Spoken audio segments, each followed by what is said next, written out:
Everyone, welcome to my channel once again. आप सभी लोगों का बहुत बहुत बहुत स्वागत है। आई होप आप सब लोग अच्छे होंगे, अपने घरों में पॉजिटिविटी से कनेक्ट कर रहे होंगे, नेगेटिविटी से दूर रह रहे होंगे।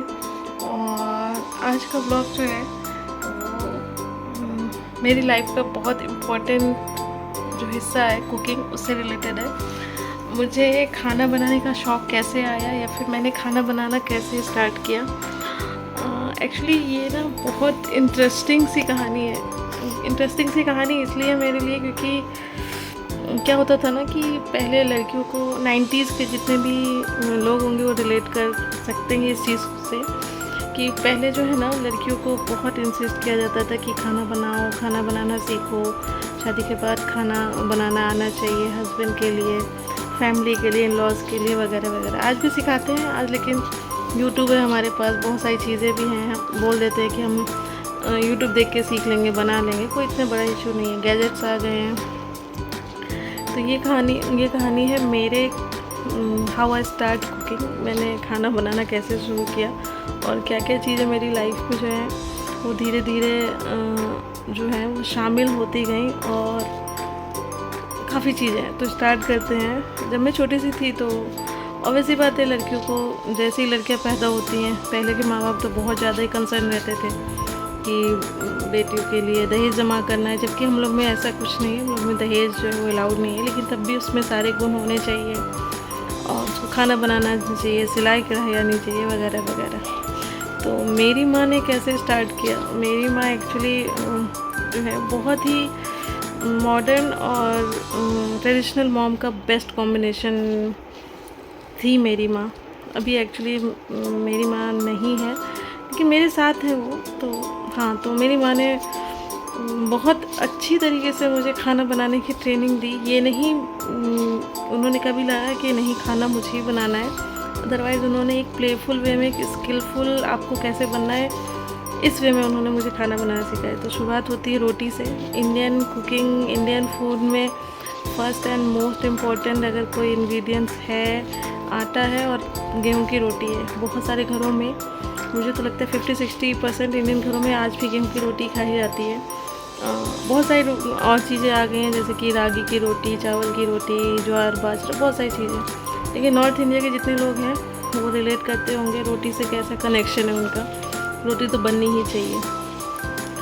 तो शुरुआत ऐसे हुई थी कि मेरी माँ ने जो है वो रोटी बनाने के लिए मुझे कभी बोला नहीं। उन्होंने ऐसे सिखाया, उन्होंने बोला कि मैं रोटी बना लेती हूँ, मुझे कुछ काम है, मेरे हिस्से की जो 3-4 रोटियाँ हैं वो तुम बना लो। तो मुझे ऐसा लगता था कि अरे मम्मी कितनी बिज़ी हैं, मम्मी को रोटी अपने लिए नहीं बनाई उन्होंने, तो मैं बनाती थी। और शुरू में 1-2 दिन तो जल गई थी पूरी। फिर मुझे लगता था मेरी जली हुई रोटी मम्मी खाएंगी, कैसे खाएंगी मम्मी।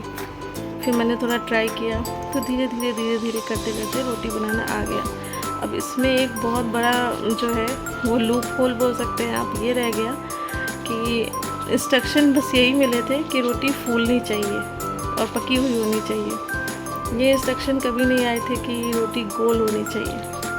तो आज भी मैं कहीं ना कहीं रोटी जो है वो पूरी गोल नहीं होती, हाँ फूली हुई होती है और पकी हुई होती है। तो ये तो था रोटी बनाने का सिलसिला। फिर धीरे धीरे बात आई सब्जियों पे। जब मैं बड़ी हो गई, 4th-5th क्लास में गई, तो वीक में एक बार मुझे बोला जाता था कि मैं अपने पसंद से सब्ज़ी बनाऊं, क्योंकि मेरे हाथ में टेस्ट बहुत अच्छा होता है। मैगी उस समय तक आ चुका था, तो मैगी जो है 1-2 बार ट्राई किया हुआ। तो मैगी की भी एक स्टोरी मैं बताऊँगी आपको, मैंने फर्स्ट टाइम मैगी बनाते वक्त क्या किया था।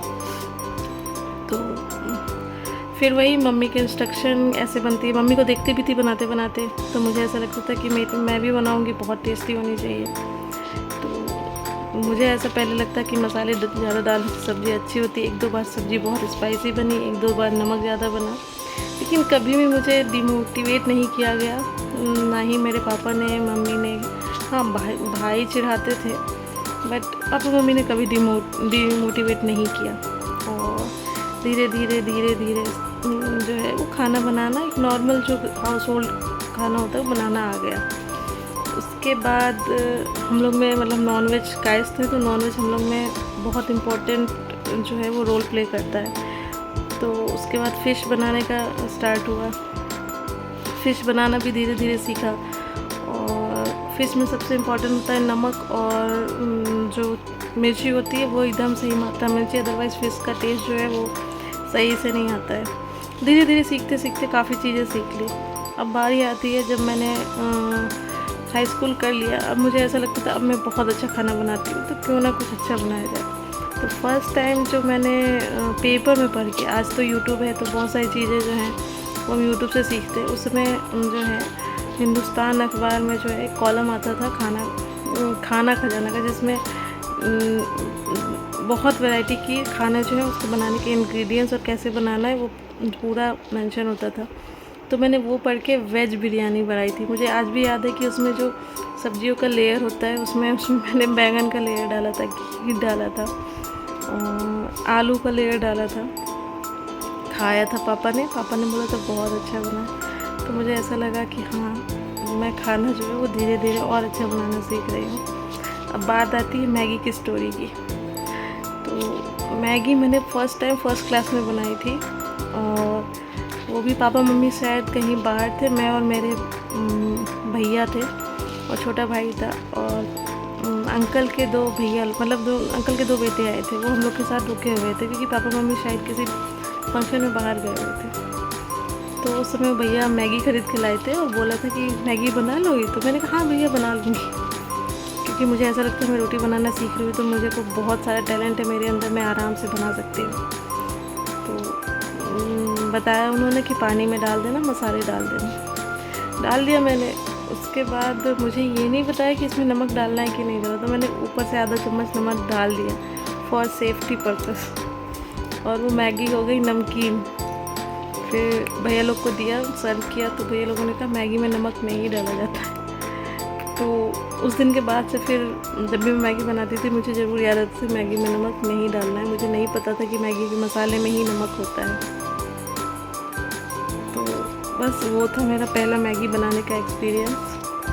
धीरे धीरे काफ़ी चीज़ें जो हैं वो आ गई। हाँ, एक बात और, आज तो मिक्सी में मसाले ईज़िली पीसे जाते हैं। हम लोग के टाइम में, मतलब हम लोग के में बहुत पुरानी 90s की बात है, उसमें सिलबट्टा हुआ करता था घर पे। मिक्सी मार्केट में आई नहीं थी, आने वाली थी, ऐसा बोलते थे कि मतलब ऐसा कुछ है जैसे कि मसाले पीस जाते हैं।